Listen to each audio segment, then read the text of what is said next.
we are so incredibly lucky that the best stuff in the world came out when we were the most impressionable. That's a quote by Pablo Hidalgo, who is most easily recognized for his work as an author at Lucasfilm and as a member of the Lucasfilm Story Group, responsible for steering the ship when it comes to the canon of the Star Wars universe nowadays. He first said this, obviously, referring to the divide within the Star Wars fandom following the reception of the sequel trilogy. It's funny how the kids who were 5 and 6 when the prequel trilogy came out revere it as the best in the saga, while the same could be said for their now 50-year-old adult fans who first saw the original trilogy in theaters. The media we surround ourselves with often helps us identify what kind of person we are, and therefore art is inherently subjective. I could spend the next 45 minutes explaining how the Coen brothers' masterpiece, Inside Llewyn Davis, which is probably my favorite movie, portrays the down-on-his-luck New York City folk singer just living his life, and expertly captures the mood and visual style of someone who's become comfortably stuck in a deep depression, correlating that to the never-changing structure of folk music and how that's inherently by design, how Davis is complacent in his own misery because it's better than feeling nothing at all. But you might not be able to get past the fact that Kylo Ren is sitting next to Moon Knight in a cowboy hat as he ad-libs in a song about being sent to outer space in what's probably the funniest scene ever put to film. But I still think if I were to show it to you, you'd understand it. Maybe just not empathize with it. And that's okay. I never meant for these videos to be anything more than that. Just a jumping off point. Anyway, I don't know if this is some lingering side effect from the isolation brought on by the last few years, or if this is just what life after college is like, but I find myself lately struggling to stay grounded.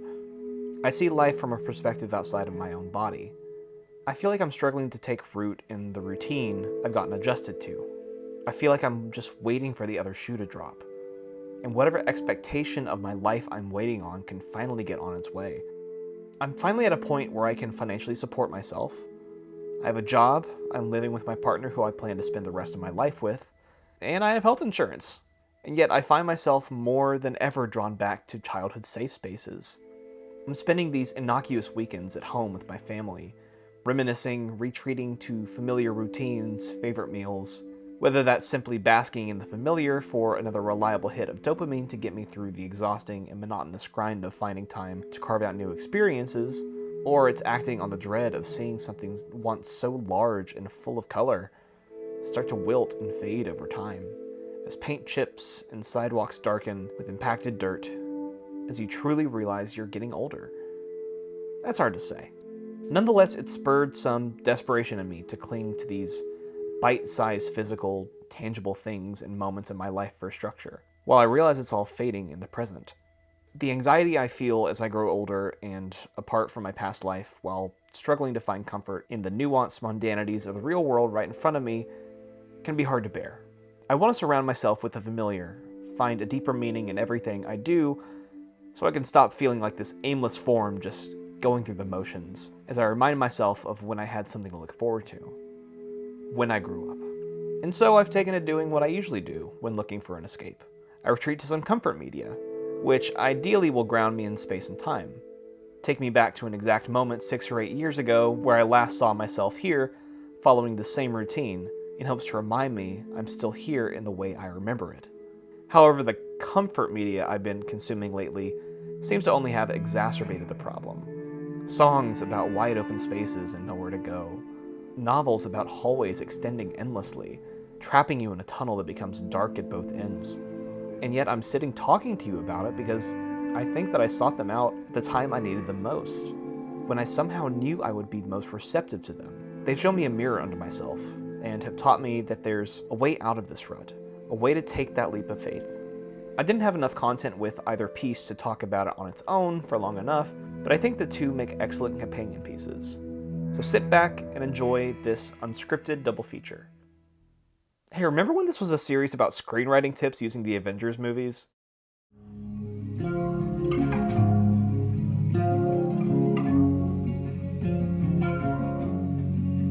Phoebe Bridgers makes sad music for sad guys and gals who colloquially have been branded as people in the lull, vibing acceptance phase of dealing with depression.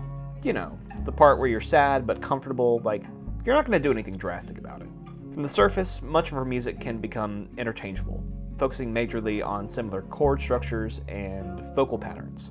Her lyrics often use very pointed language, often speaking in the second person with the listener adopting the role of you. Despite this, she seems often disinterested in ever pointing directly at the listener to address them. I would do anything you want me to. I would do anything for you. I went with you up to the place you grew up in. We spent a week in the cold. You asked to walk me home, but I had to carry you. And now my feet can't touch the bottom of you. She instead simply places the listener in the center of her story as she bounces back and forth between describing the mundanities of her bedroom and giving long, detailed descriptions of a yearning to ascend to some intangible, ethereal plane of existence. In several songs, she mentions this innate desire to be abducted by some extraterrestrial tracker beam, or fly off to haunt an abandoned house, or be jettisoned into space to view the world in a more objective and detached headspace. It's through that juxtaposition that I have recently found a motif in her work that really strikes a chord with me.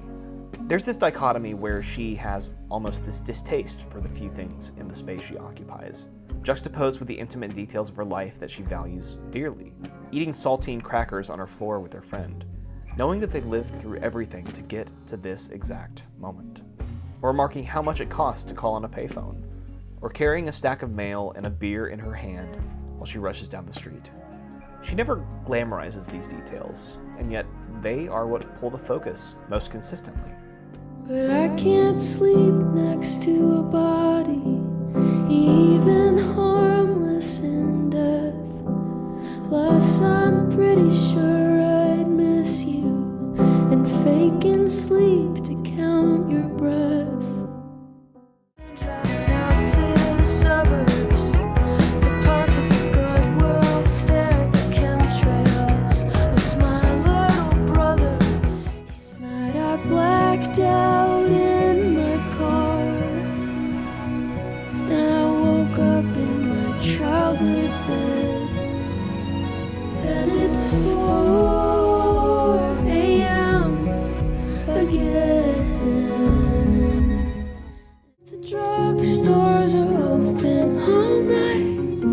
The only real reason I moved to the east side.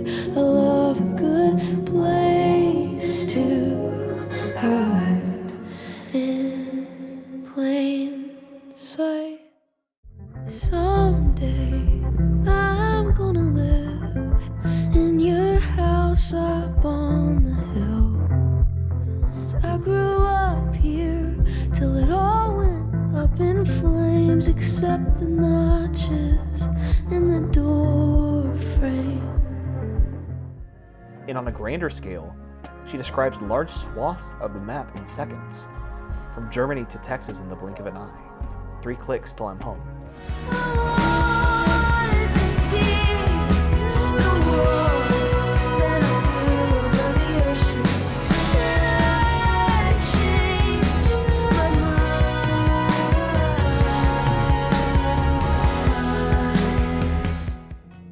I feel like Phoebe holds an unwanted reverence for the small, insignificant places and moments in her life. So much so that she fears taking the time to settle into any place else, especially something tangible and real in the moment. She writes line after line about things as simple as the way a person speaks, or how tall someone got since she last saw them, or the silent hours after an intimate night with someone as she lies awake. I've been playing dead my whole life, and I get this feeling whenever I feel good. It'll be the last time, but I feel something when I see you now. She holds on to these details as they are the only things keeping her grounded in these moments. Fleeting as they are, they've held some fraction of significance to her, and so she compiles them together into the formation of her perception of a given place. Her hometown, that ethereal space you feel like you're stuck in as you near the end of a relationship. I asked you, how is your sister? I heard you got her degree.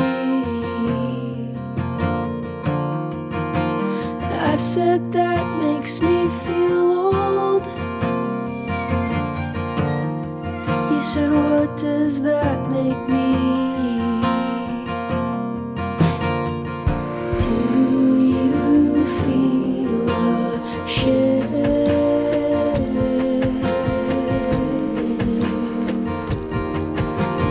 when you hear my name?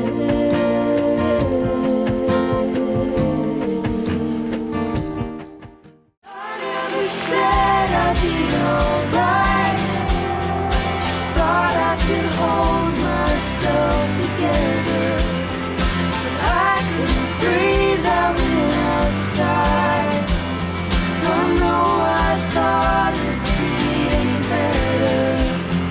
But I'm fine now, it doesn't matter.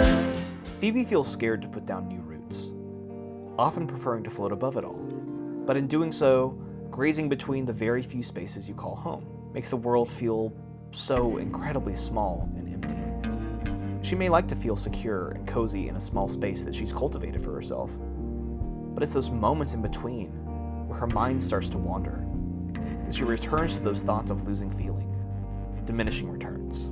When I get back, I'll lay around, then I'll get up and lay back down. Romanticize a quiet life. There's no place like my room.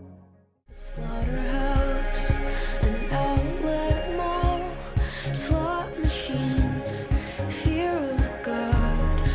I'll find a new place to be from. A haunted house with a picket fence to float around and ghost my friends. So she picks a direction, it's 90 in Memphis. Turns up the music so thoughts don't intrude. Predictably winds up thinking of Elvis and wonders if he believed songs could come true. I'm asking for it if they do. Doesn't know what she wants or what she's gonna do. A rebel without a clue. I had this epiphany as I was driving home from visiting my family in my hometown last 4th of July. I leave this familiar, cyclical oasis to return to my car, where I last listened to my Sad Boy Hours music, where I last left any thoughts of deeper meaning to why I came here in the first place. As I approached the exit to turn onto the interstate, the right chord structure combined just right with the slowly growing funny feeling that I'm powerless in a world of contradiction and hate and people losing freedoms left and right. People afraid to go outside, all while people blindly shoot fire into the sky and cheer as it rains back down. It's an empty feeling. That juxtaposition with the ending to I Know the End, which is this tragic yet beautiful song of apathy and acceptance to the crumbling world around you, is so powerful.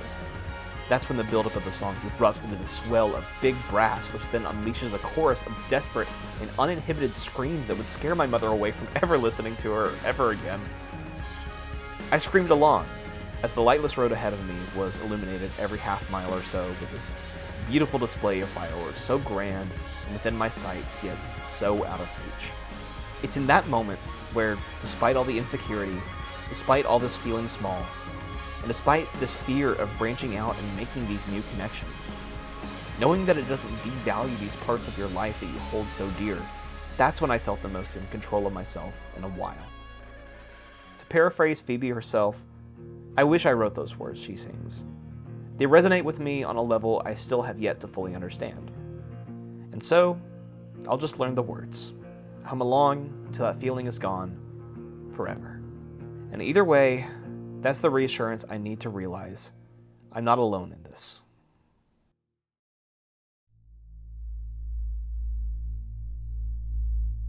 Mark C. Danielewski's House of Leaves is my favorite thing that I've ever read. It's also a novel that gets exponentially less impactful the more you look into it, at least from my perspective. I understand that goes against the entire point of the sprawling Easter egg hunt of a novel, but I believe fully decoding the complex metaphors and deciphering the slivers of truth told by a pompous, pathological liar of a narrator as he tries to mythologize his own personal demons in some Vanilla Sky-esque dreamscape, or however you want to interpret it, to me, is much less impactful than zeroing in on the story at the center of the madness, the masquerade the broken author decides to put up. At its core, this is an overhead perspective of the deeply personal story of a man whose reality is crumbling in front of him, and he has to decide what's most valuable to him. To put it simply, it's a novel in 3 parts, or rather 3 perspectives on the same subject matter. It tells the story of a young delinquent man named Johnny Truant, who, in breaking into a neighbor's apartment, discovers the resident dead. The resident, an old blind man named Zampano, is lying in the middle of his floor, surrounded by stacks of paper containing pages of notes and scribblings, making up some academic study he was writing on a documentary film entitled The Navidson Record. The strange part is that this film, by all accounts, does not actually exist. However, after reading the hundreds of pages written by a blind man, Johnny transcribes the essay and by proxy the documentary in their entirety, making sure to pepper in his own thoughts and anecdotes in between sections.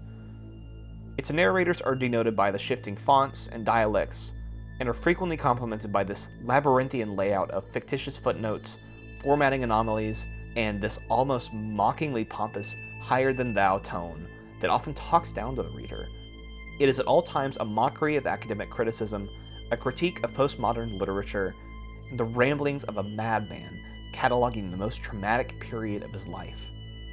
At all levels, this book does not want to be understood, and yet it begs you to explore. The documentary itself centers around Will Navidson, a Pulitzer Prize-winning photojournalist who moves his partner Karen Green and their 2 children to the small, secluded house on Ash Tree Lane, to get away and start up a new life in an effort to rekindle their strained relationship. However, almost instantly, Navidson gets in his own way, insisting on installing several cameras throughout the house in hopes of documenting this in real time. After nearly 11 years of constant departures and brief returns, Karen has made it clear that Navidson must either give up his professional habits or lose his family. Ultimately unable to make this choice, he compromises by turning reconciliation into a subject for documentation. However, he instead finds something horrifying, yet innocuous. The inside of his house is larger than the outside. Navidson starts comparing the dimensions indicated in the plans with those he personally takes. Very soon he realizes not everything adds up. Something, in fact, is very wrong. He proceeds to measure the distance from the far end of the master bedroom to the far end of the children's bedroom. The total comes to 32 feet 9 3/4 inches, which the house plans corroborate. The puzzling part comes when Navidson measures the internal space. He carefully notes the length of the new area, the length of both bedrooms, and then factors in the width of all the walls. The result is anything but comforting. In fact, it is impossible. 32 feet, 10 inches exactly. The width of the house inside would appear to exceed the width of the house as measured from the outside by 1/4 inch. Using the same line, Navidson goes outside and stretches the fishing line from one side of the house to the other, only to find it is 1/4 inch too long. Exactly. More anomalies pop up in the coming weeks, as others fade away, and we see in this intensely personal and intimate world that even the littlest things can give way to the most horrifying implication. Just when Navidson conducts another round of remeasuring and finds the fraction has apparently vanished, Tom turns to Karen's shelves and reaches for the largest volume he can find. A novel. Just as with Karen, its removal causes an immediate domino effect. Only this time, as the books topple into each other, the last few do not stop at the wall as they had previously done, but fall instead to the floor, revealing at least a foot between the end of the shelf and the plaster. "Sorry," he mumbles, and leans over to pick up the scattered books, which is exactly when Karen screams. What starts as subtle shifting slowly reforms into a mysterious door that leads into a seemingly endless dark expanse. The closest form Navidson can compare it to is that it's like a long hallway. The house on Ash Tree Lane is detached from reality, and yet Navidson feels compelled to investigate it, as if some major revelation is within his grasp if he could just try a little harder. He recruits a small group of old colleagues, friends, and family members as they prepare days-long expeditions into the hallway, which almost imperceptibly morphs into a descending staircase that they believe must have an endpoint. Navidson is goal-oriented. He's never been one to comfortably just sit and let be. He had an endpoint in mind, although not something concrete, when he moved his family to the house on Ash Tree Lane. Navidson has always lived to serve his own goals, and in doing so, while he captures the minutiae of domestic life flawlessly, he fails to pick up on the invisible feelings. Karen's introspective thoughts of losing feelings, about wanting independence, wanting out of a house that constantly reshapes itself to keep her trapped. She confides in Navidson's teammate, kissing him in a moment of desperation at the kitchen table, and quickly retracting once she realizes what she's done. And Navidson doesn't even learn of this until months later. Navidson limps out of the hallway. He's clearly exhausted, dehydrated, and perhaps a little unable to believe that he has actually escaped the maze. Seeing Karen, he immediately kneels beside her, attempting to wake her up with the gentlest word. Karen, however, drawn so abruptly from her dreams, cannot arrest the shocked gasp summoned by the sound and signs of Navidson. The reason Karen cries out when Navidson wakes her has nothing to do with the inherent terror of that hallway or some other cauchemar. It has only to do with Navidson. Deep down inside, she really does fear him. She fears he will try to keep her there. She fears he will threaten her slowly forming independence. Only once the reins of consciousness slip into place does she resort to expected modes of welcome. Navidson struggles to cling to the reality around him, and so he hopes to point a camera at it and change the narrative, so he can insert himself into the story and relate on his own terms. And even that fails to stay the same for any extended period of time. The impermanence of the house haunts Navidson. His catalog of the house's many reformations will serve as a documentary with no thesis, an empty legacy. I've already made my thoughts clear on legacies. In trying to understand the house, to have some facet of his life he can cling to and seize control of, Navidson and his team fight and scream and starve and die. He documents every instant of his expeditions to the same level of meticulous detail as he did taking his first measurements of the house. And through all of this, the house doesn't care. It's entirely detached from Navidson's plunge into insanity. The closest we get is a brief description in the Navidson record of the sound of a monstrous howling coming from someplace beyond where the staircase ends and the echoey blank void begins. However, that's later dismissed as likely the sounds of the walls just moving and shifting, scraping against each other, priming themselves to welcome the next batch of explorers. As if that's supposed to make any more logical sense. And still, Navidson continues to journey deeper and deeper at great personal cost, knowing somewhere at the center of this maze is the fabled Minotaur, and he intends to take his prize. You see, Will Navidson never knew how to make something real without putting a camera in front of it. He was desperately outside the reins of control in his life, and so he resorted to placing his family inside his own personal panopticon. He always feared facing death, both literal and figurative, coming to terms with change out of his control. He always believed that if he could capture those moments in his life that he so desperately wanted, even if for a second, he could have them forever. That seeming blessing quickly revealed itself to be a curse. Navidson's curse is in action, in capturing a moment for himself rather than using that time to be present. He recalls the photograph that won him the Pulitzer, the photo of a starving little Sudanese girl moments away from death, as a vulture patiently stalks her from behind. He gave her the name Delio, and even years later her name still haunts his nightmares. That photo, that's not what I can't get out of my head right now. But who she was before 1/60th of a second sliced her out of thin air and won me the Pulitzer, though that didn't keep the vultures away. I got her along with the vulture in the background when the real vulture was the guy with the camera preying on her for his Pulitzer Prize. It doesn't matter if she was already 10 minutes away from dying. I took 3 minutes to snap a photo. I should have taken 10 minutes taking her somewhere so she wouldn't go away like that. No family, no mother, no people, just a vulture and a photojournalist. I miss her. I miss Delio. I miss the man I thought I was before I met her. The man who would have saved her. Who would have done something. That camera was always Navidson's scapegoat. The wall that he could put up between himself and his problems. Something he could address rather than addressing the thing directly in front of him.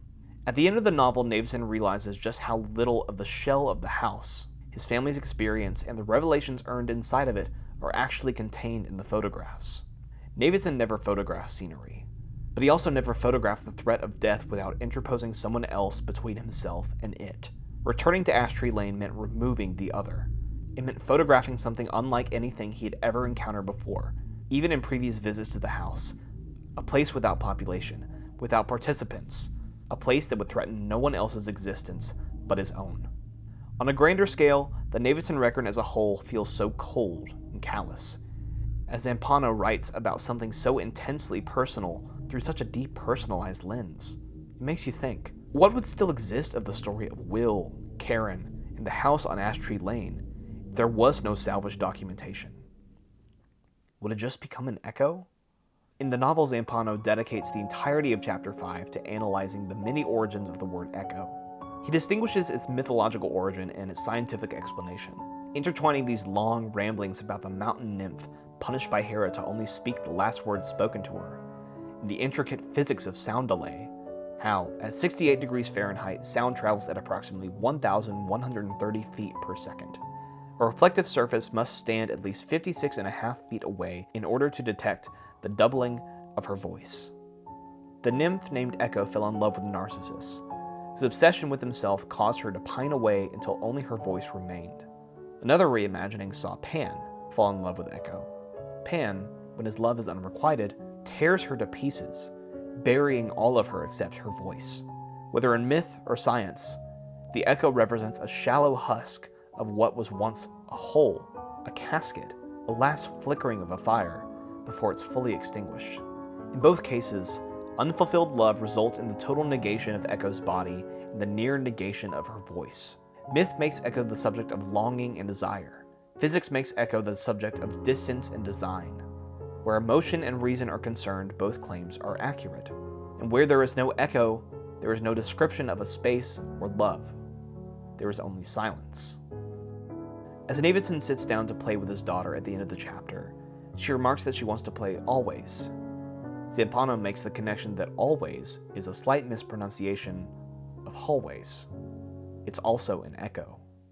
In the Navidson record, echoes are empty, painful, and violent. They are what remain in Zampano's analysis, while the subjects of the academic study exist outside the bounds of interpretation. Should the house fully consume them, Navidson would have nothing left but the silent cameras complacently watching. That is the only way Navidson can make sense of this current situation. What meaning, what memory would actually become of these moments without him putting his stamp on it? What's left of that moment? What's left of you? Johnny Truant describes the Navidson record like a living, breathing organism, like something that will die without his attention. I'm its source, the one who feeds it, nurses it back to health. Without me, it would perish. More and more often, I've been overcome by the strangest feeling that I've gotten it all turned around. By which I mean to say, to state the not so obvious, without it, I would perish.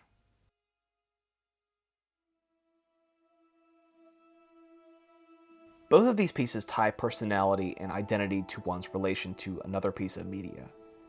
Navidson to his tapes, Phoebe crying after arguing about John Lennon and Tears in Heaven. It's all about disassociation and grounding yourself with these immovable pieces of media in your relationship to them. Fixed points in time that you cling to, afraid to jump to the next. Over the past several years, I've been slowly adding onto my physical collections that I have, and I'm pretty near close to rounding off everything I wanted when I started. Games I've had when I was little, getting joined up with more retro systems I've fallen in love with, as I build out some of the more notable, popular, or most nostalgic entries in their respective libraries. Comics I've either read digitally or in single-issue form as a kid, now collected in trade paperbacks, complete collections, and compendiums, sitting alongside some newer entries that came as recommendations that have quickly become some of my absolute favorite pieces of media that I own, eclipsing things that I've held in high regard for years. Last year, I enrolled myself in a little experiment where I would catch up on every relatively famous, popular, or a significant movie I'd never seen or hadn't seen in a while if it was available on a streaming service, as a way to get me out of a rut from the time and expand my horizons. Maybe tap into some emotions I'd yet to tap into. Over the course of about a year, I watched over 500 movies, spanning from Casablanca to Bridesmaids. Here's my top 10-ish, in case you were wondering. Which, yes, Inside Llewyn Davis was one of the first films I watched, and it has yet to be topped. I learned that the Coen brothers are probably my favorite directors. John Cusack in romantic comedy and coming of age is my favorite combination. And I also learned that Dead Poets Society was the movie my parents went to as their first date over 30 years ago, which is really sweet, and I'm glad I liked it so much because I feel like it'd be awkward if I didn't. As a side note, I quickly realized two things. One, Amazon Prime's video offerings are a lot better than we give it credit for. But HBO is still the best, and if the app goes away, David Zaslav is at the top of my hit list. And two, very few of these movies stay on a given service for any longer than a month. So it's insanely hard to give people recommendations before the coveted changing of the guard in Hulu's expiring tab.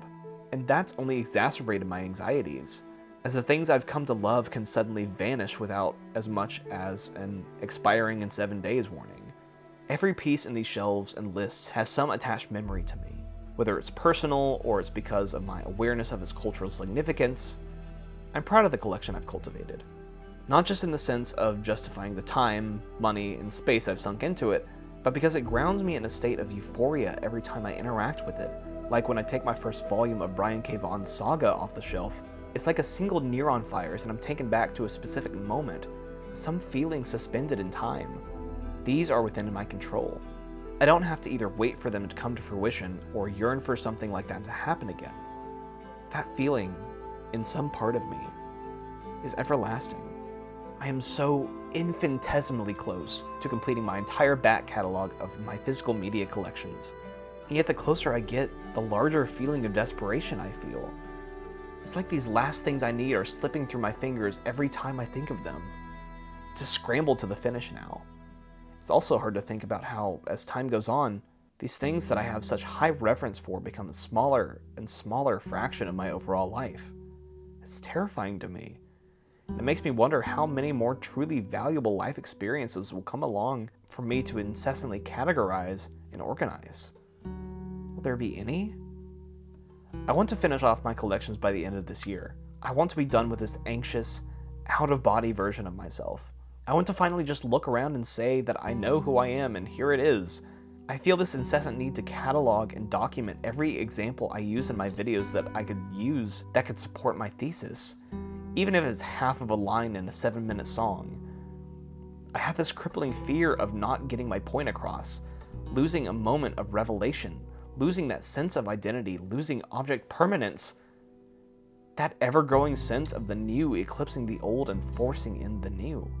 I feel like you won't be able to relate to something the same way that I do unless I explain it, but even still I won't be able to recreate that same feeling. I can't remold you into something you're not. This experience is mine and mine alone. That's so empowering yet so terrifying. If the root dies, so does the experience. I keep revisiting these feelings in the wake of some pretty drastic life changes. New places, new people, new habits, new skills, and entirely new circumstances.